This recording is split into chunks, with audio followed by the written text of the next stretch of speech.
রাষ্ট্র সংস্কারের প্রত্যয়ে বদ্ধপরিকর শিক্ষার্থীরা এবার পৌঁছেছে বিমানবন্দরে। তারা চায় নিয়ম নীতির সংস্কার। বিমানবন্দরের অনিয়ম দুর্নীতি দূর করে রেমিটেন্স যোদ্ধাদের হয়রানি বন্ধের দাবিতে বুধবার ৯টি সমস্যা চিহ্নিত করে বিমানবন্দর কর্তৃপক্ষের সঙ্গে আলোচনায় বসেন শিক্ষার্থীরা। এয়ারপোর্টে প্রবাসীদের সঙ্গে দায়িত্বপ্রাপ্ত কর্মকর্তা ও কর্মচারীদের খারাপ ব্যবহার প্রায়ই ঘটে থাকে। বিমানবন্দরে ইমিগ্রেশন ও অন্যান্য প্রক্রিয়ায় অযথা বিলম্ব করা হয়।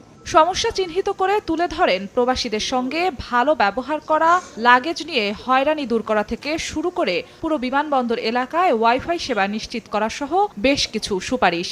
বিমানবন্দরে ওয়াইফাই সুবিধা নিশ্চিত করা, অপেক্ষমান স্বজনদের জন্য বিশ্রাম ও থাকার উপযুক্ত পরিবেশ তৈরি করা।